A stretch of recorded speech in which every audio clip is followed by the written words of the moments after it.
welcome to another episode of Azania in Therapy. I'm your host, Tlaka. Today, I've got a special guest with me. Seago Maapola is a dedicated professional with vast experience working in educational psychology. She was a member of the Educational Psychology Association of South Africa Executive Committee.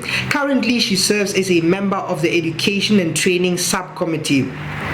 Seago qualified at the University of Pretoria, my alma mater, with her dissertation focused on social justice among youth, which is her passion. She went on to complete a level 1 course for neuropsychology under the guidance of Dr. Truter from Stellenbosch University. Her passion and dedication sees her provide her expertise in private practice, higher education institutions, as well as a psychologist at a school, with a focus on assessments, psychotherapy, as well as a teacher and parent guidance.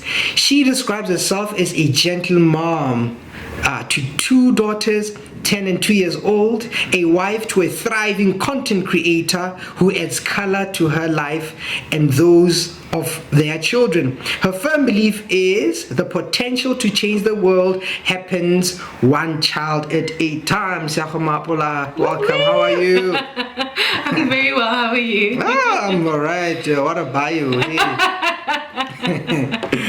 So you passionate about children? Passionate about children. Are you coming back from seeing children at the moment? Yes. So, a full day of having children in front of me. Okay, so this is at private practice or at a school? Both private practice and at a school. Yeah, I mean, maybe just to start you off. What is your day like? You know, just give me a Monday. What is a Monday as an educational psychologist? You would not believe me if I told you. Yeah. I think days differ because as a grown-up, it's very important that you are able to diversify your income. So the main focus is working at a school, and then I also work at I have my own practice, and then I also do other side hustles as well. Yeah. So a typical day for me starts very early, getting ready for work, getting the kids ready for school, and my drive to work is often I either play gospel or I play what I like to call my beast mode playlist. Yeah. Who's there? Who's on your beast mode? No, I can't tell you. Moms can't say that. So mom can say, that's alright. Yes. But you've got your beast mode. Yes. Yeah. So they would, on one of the playlists, there's obviously Beyonce, there's Rihanna. There might be a little Sister Bettina there as well, just to get the mood National right. Anthem. National Anthem. Get to work, and from the moment that I get to work, it's just rush. From seeing children to doing management of cases and having debriefing sessions with children and consultations with parents and with teachers. Then move on to my private practice, where then I would do therapy in the afternoons, and then get home and get everything ready, and now also be a mom and wife there as well. Everything ready? Like, do you cook and stuff? Do you cook? Yes, I have to cook. Sometimes I find it therapeutic, but I do know that one of the telltale signs when I'm not in a good emotional or mental state is that I over season my food. Okay. So then I would know that was not a good day if I wasn't aware of it. So yes, I do cook in the evening to then get everything ready, do admin for my private practice and my other work, and usually done with everything around about 9ish. Ah, wonderful. Okay, so I mean that's your day, right? You wake up and you work, you prepare the children, you work, and then you come back home, you do the mommy thing and the wife thing. And and I also try and have my own time there a little bit. Yeah, with admin, that's like that's why you said like I wouldn't believe you with what your day is like. Yes. Sorry to interrupt. I think also having kids that are quite young, oftentimes your days are quite rushed, because in the morning it's so rushed to get to school, and then when you get to work there's all of these things that you have to do, and by the time that you get home you also try and fit in as much as you can of yourself. So it would be having 5 minutes to quickly go on TikTok, on social media, to see what did I miss from the day, trying to catch up on your favorite series, and by the end of it you're feeling so tired that you really haven't had good quality time with yourself. So I think it is important that now and then, when I do have the space and time, I'm just able to just pause everything and just reconnect with myself, because I think sometimes throughout the week you really give so much of yourself in this profession that it is important that you're able to just be one with yourself. Yeah, I think that's a good introduction to kind of the stuff we'll talk about, right? And so then, as a mom, as a professional, as a wife, you're doing these things as a business person as well. So you've got these different hats, right? What I'm curious to talk to you about, maybe let me start here. Do people understand what an educational psychologist is? Or because people often say, I need a child psychologist. Yes. My dad probably doesn't know what I do. He knows that I work at a school, and I think in his mind he thinks I'm a teacher. So this child psychologist. Yes, what is that? One of my favorite nephews calls me teacher Seago. So I always, now you can say psychologist Seago, but no. So I work at a school, so I'm a teacher. No, people don't know what an educational psychologist does. Like you're saying, oftentimes they're referred to as child psychologists. But again, we just have to correct. And oftentimes people call me doctor, and I have to say, no, I'm not a doctor. I'm a psychologist. Yes, it is inspiration. I have to say at some stage. And so what do you say when you do explain to them what an educational psychologist is? I think it depends who I'm talking to. Okay. If I'm talking to a child, I explain to them that I am a person that is going to speak to them about what is going on in their heart and in their head. Some of the things that we talk about are going to be heavy. Some of the things you will feel uncomfortable about, but it is important that you're able to talk to me, because we're able to then come up with solutions to the issues that you might be going through. Our conversations are confidential, but of course, if I suspect that there's harm to you or to someone else, I do have to break confidentiality. And that my office looks really pretty. And I often say, and I often say that the space that we're in is a space that has no judgment, that has no shame. Here you're able to just take off your mask and be who you are without pretense. And oftentimes it is a space where you can just come and sit and exhale. Because I think sometimes we walk around just holding our breath, just don't fall apart. And when they come into that space, they can't fall apart, because there is someone there who's going to be able to just hold that space for them when they are falling apart. And there's no expectation to put you back together. It is at your own pace. Oh, that's beautiful. That's a beautiful way of putting it. And once you say that, do they go, Yes. But I was looking for this. Yes, and they just exhale. I think what children and teenagers need is just a space to just be. Yes. So what's the fascination with children, this interest you have in children, and what's your interest? I think that comes in two ways. So firstly, I wanted to become a psychologist. I just didn't know what kind of psychologist I wanted to become. And the reason for that is that there was a very close family member who struggled with depression for the longest time. And I think through my family member's journey, I got to see a little bit about what psychologists do, and I was so interested in that. And I would like to think that in my friendship group in high school, I was considered the Oprah. I had so much wisdom, and I thought I want to give advice all the time. Obviously not knowing that that's not what a psychologist does. So then I went to University of Pretoria, and only in my third year I found out that you have to study further if you want to become a psychologist. And I was thinking, oh goodness, what on earth am I going to do? Then a mentor of mine at the time gave me Rick Warren's Purpose-Driven Life, which was a 40-day devotional book, and I read it page to page, paused, really just took it in, and during that process God really just put it on my heart that children is where I'm supposed to be. And I think also the experiences that I had with my family member was a time where I was also a teenager, and I think the guidance that we as a family had received during that time from the psychologist that we had really just inspired me to be that for other people, especially in our community where mental health might not be taken as seriously, or where there really isn't, there aren't as many resources. I just felt that there's a big gap, and I wanted to get into that. And I think children are honest. There's no pretense. They don't beat around the bush. If they're unhappy, you will see that they're unhappy. Back in the earlier days, I was doing my internship, and obviously I wasn't getting a lot of money. And where did you do your internship? I did my internship at a primary school in Sunnyside. So to explain, so to become an educational psychologist, you do 3 years undergrad, and then you do an honors, you do a year of honors, then you do 2 years of masters, then internship, and then board exam. Yeah. So it took about 8 years, 7-8 years to get everything done. So now you were at this primary school in So then I was in this Sunnyside. primary school in Sunnyside, not getting a lot, but I got paid in hugs. Yeah.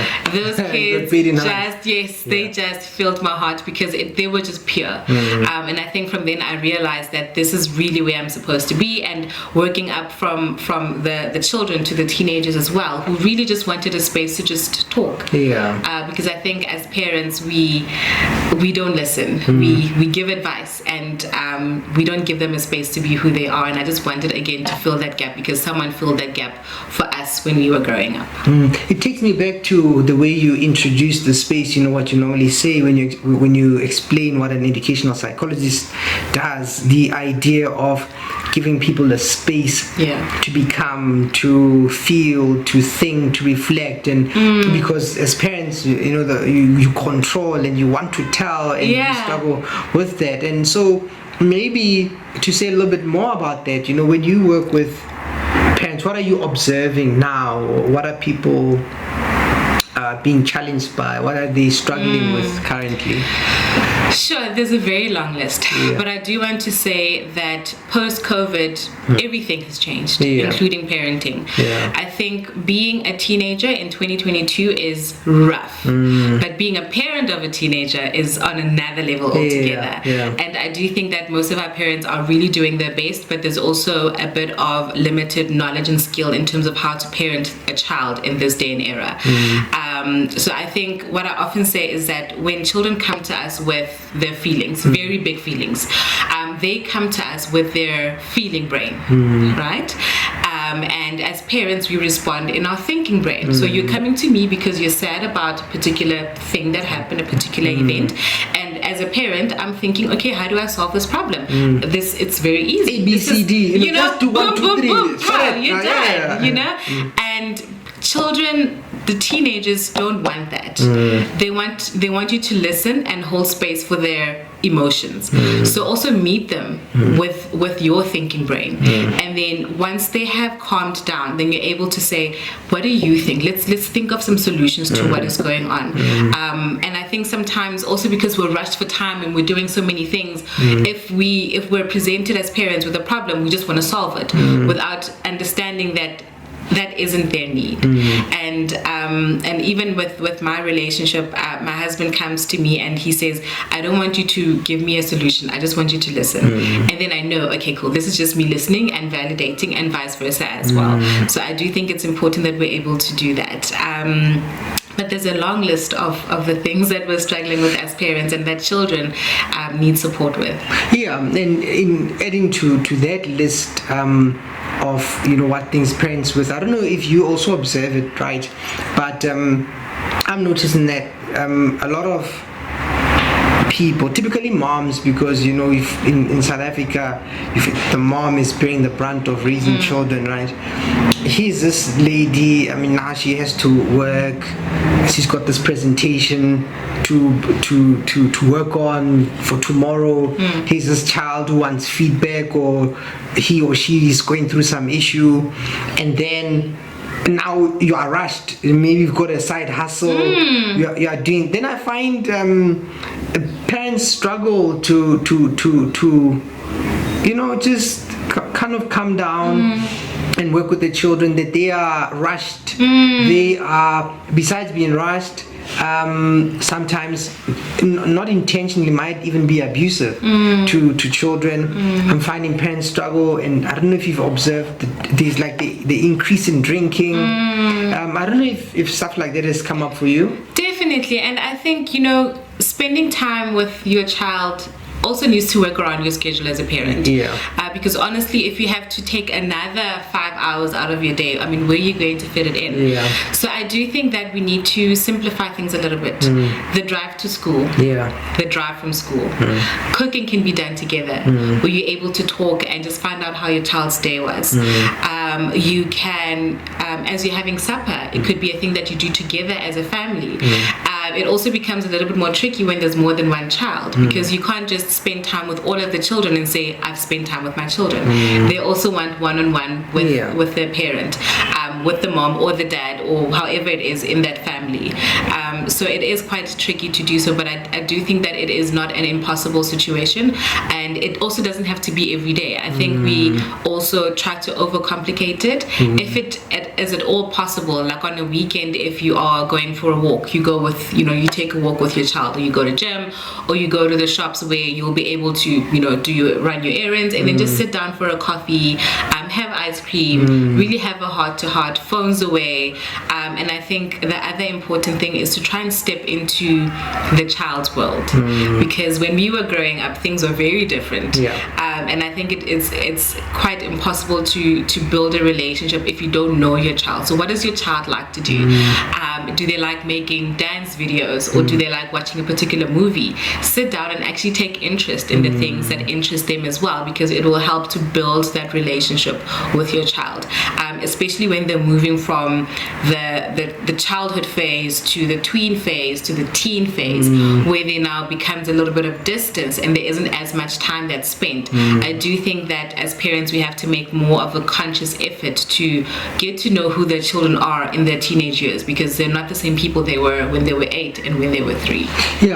Those ideas are useful to me, in particular the idea about spending time, because I think sometimes we separate life. We almost think, okay, as the world is happening, there's life for children, there's life for adults, but life is happening right now for everyone. And the fact that, as you suggest, if you are cooking, then you can cook together. If you are taking a walk, you can, try and see where you guys can do things together in a meaningful way.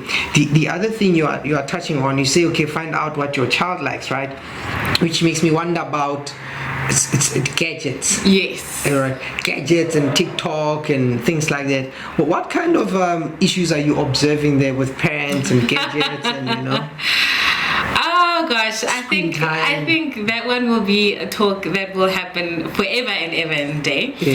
But if you consider that when we were growing up, we were in the street after school until the lights came on. Yeah, right? That was the sign. You better. Yes. When you see the lights, you better come back. When the lights go off, come back. Yes.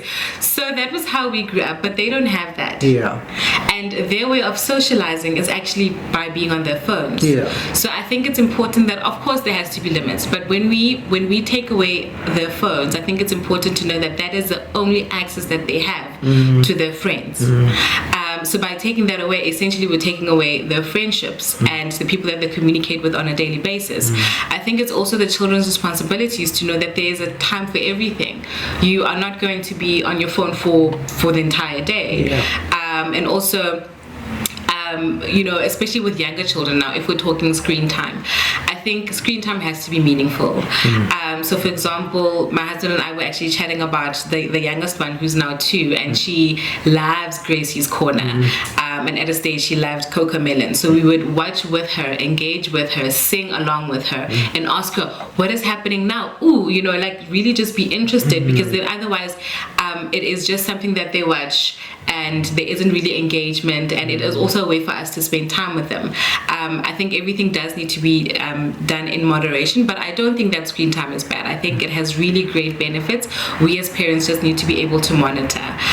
And with teenagers, I think it is very important as parents that we have access to their phones. That when you give your child your phone, you're able to say, I'm giving you this phone with these conditions. That if you want to check, the pictures that they take, the emails, the Teams, the WhatsApps, the everything, because they will put stuff in other folders that we would not even think about. I think it's important to have that transparency, because until that child is of a certain age, you're responsible for them. What if they say, but mommy, you don't trust me, daddy, but you don't trust me, and I think we have this conversation. Privacy. I think, remember that if you give them that phone in the beginning, you have laid out what the law is. Or that's if you do it before. Yes. So it's important before. Yes. You have the that I can take it at any time. And then also if it's a younger child, to say that at 8 o'clock or 7 o'clock all the phones are in. That there are certain terms and conditions and boundaries that are put in place, because I think then it becomes increasingly difficult for us to try and put the boundaries there if we haven't communicated with our children beforehand. So I do think that if any parent is thinking about buying a phone, think of what the terms and conditions are, but also let your child know what the terms and conditions are, and let them contribute as well, because at the end of the day it is their phone, and if they don't behave, there will be a consequence that's put in place, that they will also need to know that this, if I'm on my phone for an extra 2 hours, this is what's going to happen. I think that's useful, because very often I find teens also struggle with, it's almost like punishment. Like you never gave me these rules, and all of a sudden, because you disagree with me, or I did something that's not nice for you, you are punishing or me. you had a bad day today, so I'm now getting punishment. Your boss shouted at you. From the cycle. And I'm suffering. You know that story about there was a man who had to I think produce something at a specific time. He didn't. His boss got mad, shouted at him. So he was upset, goes home, shouts at the wife, and the wife is upset, shouts at the child, and the child is upset, and then the child takes it out on the cat or the dog, and it becomes a a cycle of screaming, definitely. So we all need to, I suppose, check where we are. Now, do you think do you think that the parents that you see are aware that there's a gap, or that they might lack some skill in terms of connecting with their children? I find that, that's a good question. I find that the parents they think their way is the best way, right? I think parents are not necessarily understanding that I've got a child, I've got a teenager who's coming from a different perspective, and so they struggle then with the patience to understand, to see the world from their child's perspectives, because very often I find that you have to explain, look, they are authoritative parents, they are authoritarians, they are neglectful parents, and then there are those who are permissive. But remember, also, if you tell your child stuff, it's not as helpful as if you let them figure stuff out. I find that parents need that sort of education to say, remember, there's a way you look at this, that your child is not, you put it beautifully when you said, so your child comes to you with their feeling brain, and you come with your thinking brain. So just remember where you meet, and ensure that you create a space where your child is able to understand themselves and figure things out, because that's a useful thing for the future. So I do find that parents are ignorant sometimes of where their children are coming from. The other thing, I find that parents are also worried, and because they are worried, they struggle to understand, or to go slow enough to actually figure out what's going on. They just wanna, the child must just slot in. You've got a program slot in. So I do think that it does help to talk to parents about, look, yes, there's this thing you'd like your child to do, but also think about where they are and where they are coming from. So having to find that sweet spot for both people. And so where I was going again is just with the gadgets and stuff. Do you find that in terms of like apps and the stuff that's happening on say maybe some of these apps where adults get to contact children, do you ever have conversations about that, the safety around where you visit, who you are chatting to, because you're saying now the parent needs to be able to see those things, but is it something you often discuss with parents, that hey, there are these sites and these people do these things? Not so much with the parents, but with the children themselves. I think it's important that they have the knowledge, because I think we can talk to the parents as much as we want. We do know that the teenage phase is, the phase where there's going to be a lot of pushing of boundaries, doing things that we as parents wouldn't really necessarily want our children to do. So I think it's important that we are able to equip the teenagers themselves with the knowledge to say that if you do this, this is most likely going to be the consequence. And when they make that decision, even though it is an impulsive decision most times, Yeah. They do it knowing that this is the possible consequence to it. So I think in that aspect, for me, it's giving the children themselves or the teenagers themselves that information. Similarly to when, I mean, of course you wouldn't want to, but our children do go out. You know, they go to house parties or clubs or whatever. I'm giving them that knowledge to say that this is what happens. These are the realities of things. And I try not to reflect on my own university experiences when I started going out. But I often think how lucky I was. Because so many things could have gone wrong. So many. Well, when you think how you dodged the bullet. Listen, we would not be having this conversation.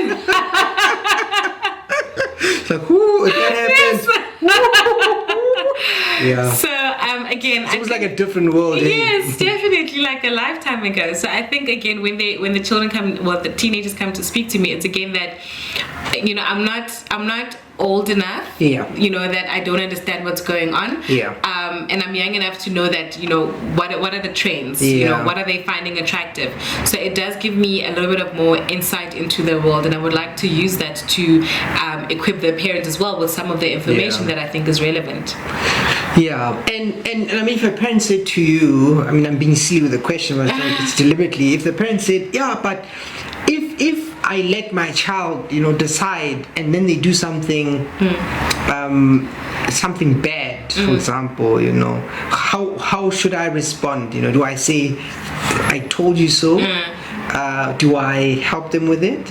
If a parent said, no, I hear you say I must, you know, let go a little bit. So what happens when they mess up? When I did tell them, I saw it coming. I think it's important to know that boundaries are going to be flexible as your child gets older. So the limits that you would give an 8-year-old aren't going to be the same limits that you would give a 12-year-old and an 18-year-old. So that's the first thing, right? And what if your child messes up? They're supposed to mess up. They're children, they're teenagers. They don't know life the way that we do. We're coming from a place of experience, but I think it's also important to know that if we are overly cautious, then we also stop them from experiencing life. Life is fantastic, life is amazing, but it can also be messy. And if they don't get to experience the messiness, or we're always there to clean up after them, then they don't get to learn resilience. They don't get to learn so many other good emotional skills that they're supposed to have. So if your child messes up, let them mess up. And then give them that space to figure out, how do I as a parent, of course, you need to decipher this for yourself as a parent, to say, I'm very upset that my child did X, Y, and Z. So I'm going to just take some time so that when I go to my child, I'm going to correct with love, and not I'm going to punish you because you did not listen to me. If there's a very big mess, again, depending on what the mess is, they're already feeling shame. They're already experiencing all of those emotions and are already in distress. So in all honesty, it doesn't help as much if, as parents, we come in with our anger and our wrath and like, yes, we told you that this was going to happen. I think it's important to take a little bit of time and just process that, okay, my child has messed up. How am I going to correct with love? I can still be stern and firm, but I can still be loving. It doesn't have to be one or the other. I don't have to just let them do everything and clean up after them, and I don't also have to be always angry.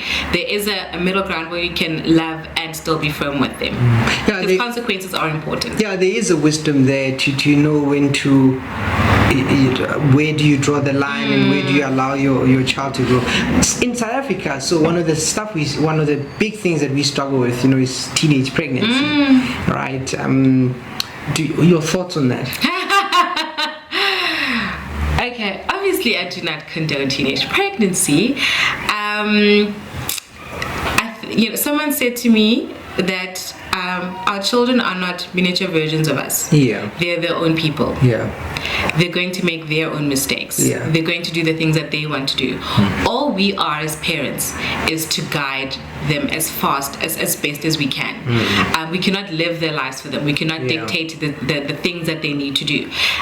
If a child is pregnant and there seems to be some type of remorse, and I think also it's important to look at the context around the pregnancy. How did it happen? You know, so I think in a, let's say, a child, or not a child, let's say like an 18-year-old or a 19-year-old falls pregnant, it is important to have a conversation about what just happened, what the options are, what has to happen after this. It is not a life that you would obviously choose for your child. But that child is not you, and it's a very hard pill to swallow for me as a parent as well. If my child came to me, as an 18-year-old and said that they were pregnant, it would be very difficult. But I know that my highest calling is to teach, love, and guide as best as I can. Anything beyond that, that's on them. I like that, teach, love, and guide, and punish. The reason I bring that up, and why I think this is an important point, is that because I've observed that after somebody becomes pregnant, right, usually the boy is kind of, he continues with his life, nothing really changes, the family will take over. But the young girl, what happens is that if she was the apple of her father's eye, for example, and then there's this disappointment, right? Which is okay. But it sometimes becomes, I've had so many conversations with people who are either teen moms or who are teen moms, but what they've struggled, they'll say things like, say my father stopped talking to me, and he only talked to me maybe when I gave birth, or after he warmed up to the child a little bit later, but it was a difficult time for me.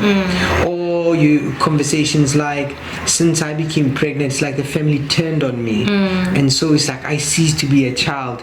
Everyone in the family said, okay, you're a woman now, you have to look after your child. And so then they struggle to then adjust, to like, okay, so since I felt pregnant, the family changed like this, my life changed like this. And you do find some who was parents who were supportive. Of course they were disappointed, but they say, okay, now we are disappointed, but this is what we're going to do. But I do find there's a conversation that's not had for people who fell pregnant, and it's almost like their life stopped at that point, and so I thought it's something important to bring up, because I don't think we see it, or we pay enough attention to. Definitely, it's a very hard one. I think it's a case-by-case situation. I do think that if the family, the family of origin isn't able to be a support structure, perhaps it might be worth it to look at other people in the family or the wider community to also be a bit of support in the time that young mom might be going through. And I think when something like that happens, parents are going to be disappointed. And earlier I spoke about consequences, and not to put blame or to say that you did the wrong thing intentionally, therefore this is what's going to happen. In conversation with the people that I work with, I say to them that for every single action there's a consequence. We can't always know what the consequences are going to be. Like I said, that parents want the best for their children. So when their children make decisions that are not best for them, they feel invalidated and disrespected, and they're going to then because also we struggle with our own emotions, and the best thing is just to withdraw until we are okay enough to go back to that situation that hurt us as parents. So I understand why parents would sort of withdraw a little bit, but I think in the bigger scheme of things, does it change the fact that there's a pregnancy? Does it change the fact that there's a child? It adds more harm, and it is extremely difficult, I think, for those parents to be able to go back and forgive their child for intentionally stepping out of the line that they had drawn for them. Again, like you said, you've seen many success cases where they were, teen moms, and they're now thriving, and they're with their children, and things are going well. And having access to support means it either means that that mom and that child are going to thrive, or that mom's life is going to stop, and all they're going to be for the rest of their lives is just a mom to that child. The dreams that they had for themselves then stop, because there isn't anyone there to help them with the load. I think motherhood is one of the most amazing journeys anyone can ever go on, but it's also the most draining and the most, it's a very unhappy time in your life because there's someone that's depending on you for life. And especially if you're a teen mom, or when you're pregnant, when you're a teenager, you also don't really have life figured out. So to have someone look up to you for life, it's like, I'm already trying to deal with my own stuff, and now there's you as well. So it really can be very isolating. So I think that having support really makes a big difference. And at the end of the day, life happens. It doesn't always happen the way that we want it to, which is unfortunate, but it is the reality of things.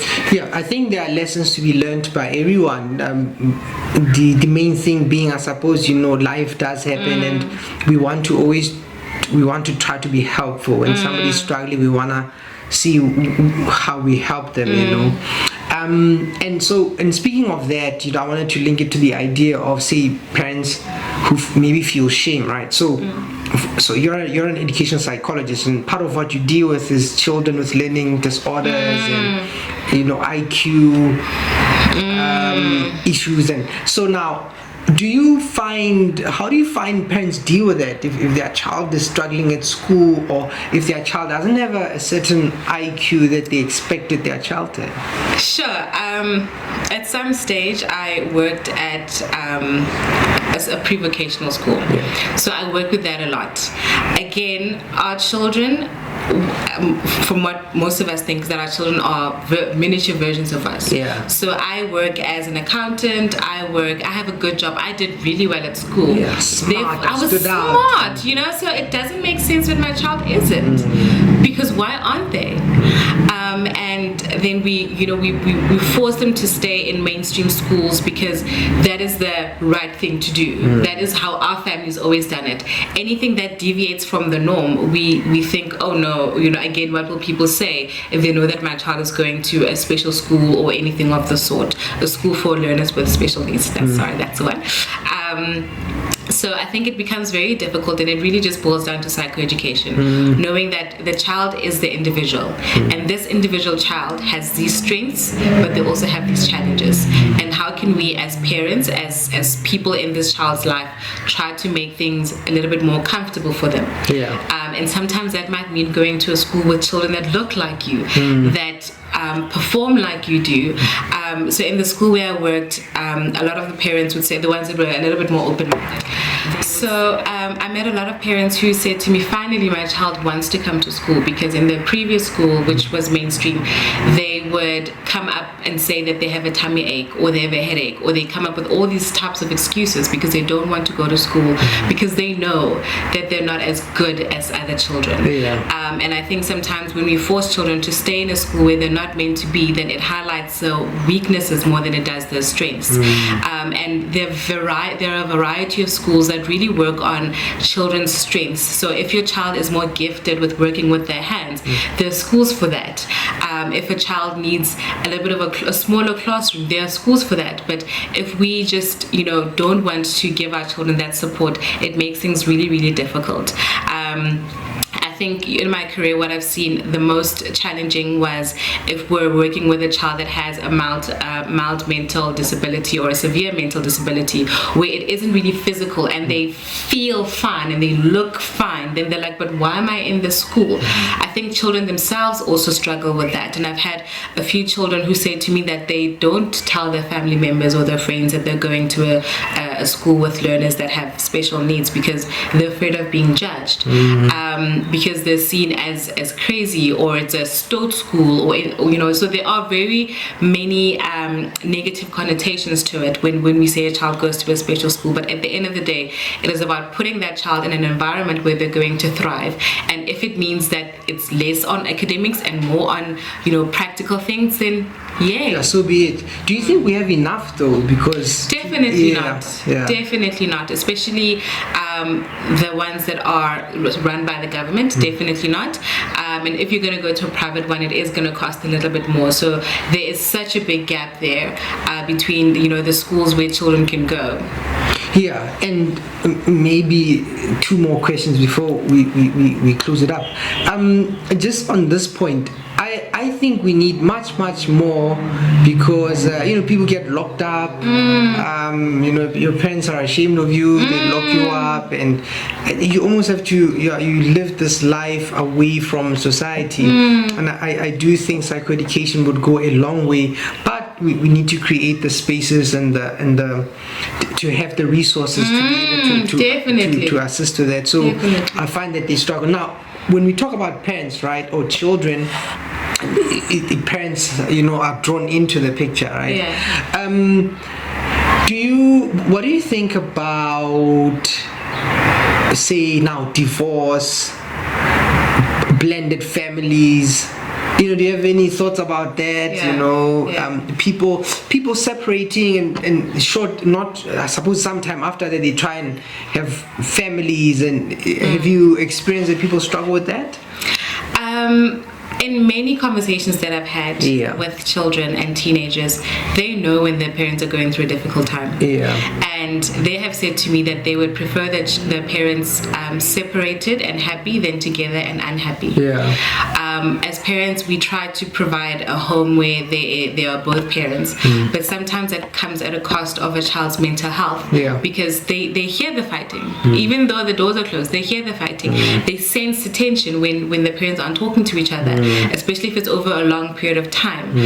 So at the end of the day, again, it is about doing what is best for you as a parent and also what's best for the child. I think the days are long behind us where there's shame and divorce. Of course, no one marries, thinking that they're going to get divorced, but if it is not working out, then unfortunately it is not working out. It takes two people to make a marriage work.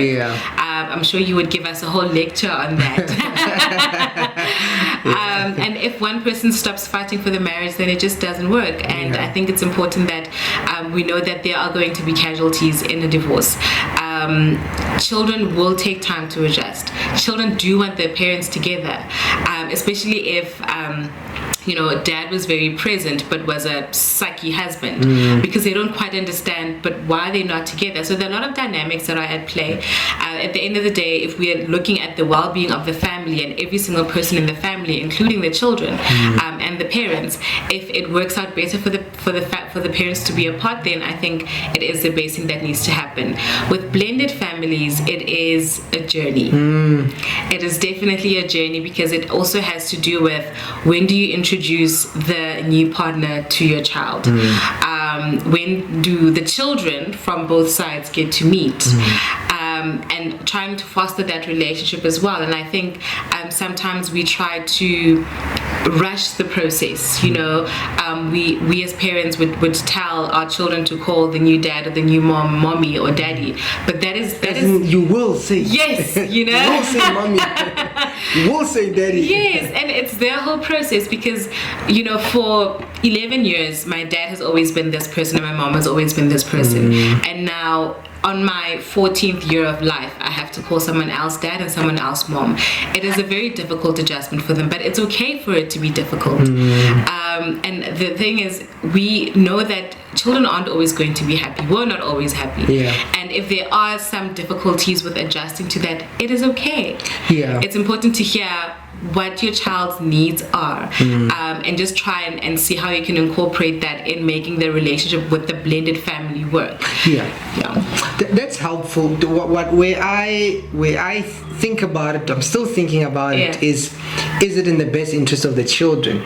I can see two adults who come from, say, a divorce, or they had other relationships, and they meet each other and they are in love, and they hit it off. They want to have this union now. Now they say, but because you guys are connected to us, let's form this family. So I don't know what the answer is. It's something I'm thinking about. Is I'm wondering in whose interest it is. Is it the parents, or is it in the children's best interest for families like that? And family helps. It's a nuanced conversation, to talk about. If the two adults are happy, doesn't mean that their children have to join them in their. I think it depends on the development and the age. I was going to say it's a bit nuanced conversation, but it depends on their age. If they're adults, of course. If they're younger, finances. So there's a lot to unpack there. Maybe it's a conversation for some other day. Yeah. But I suppose maybe looking forward, right? What are you hopeful about? What are you looking forward to? What are you? When you see tomorrow, what happens to you? Someone asked me if I were to do anything, if I were to work as anything for the rest of my life and money wasn't an issue, what would I do? Yeah, the bags are sorted. Yeah, the bags are sorted for life. Yeah. I said I would still do what I'm doing. Yeah. Because it is such a fulfilling job knowing that you have held space and you have helped someone just turn a light on and see things in a different way, whether it be from the child's side or from the parent's side. I'm hopeful that I work with children that are woke, that have so much information, sometimes to their detriment, but they have so much information, and I think they can educate us as the adults. I'm often in awe about the things that they talk about and their ability to reason, and I think we don't give them credit for that. Especially the older teens, they're actually able to hold a conversation and speak their minds. So what I'm looking forward to is just creating more spaces, more conversations where parents and children can really have meaningful conversations, and we can just try and bridge the gap a little bit between the two generations, because it is a gap currently, and it is impacting on the quality of the relationships between children and their parents. I'm hopeful that the world, South Africa, will look a little bit differently, because we're raising children that are self-aware, that are aware of others, and will in turn treat each other differently. I'm hopeful that when our children are our age one day, they will do better than we're doing. And we'll live in a society that is less cruel, less violent, just more kind. And I think the mental health conversations are happening at such a vast rate that it is now being taken seriously.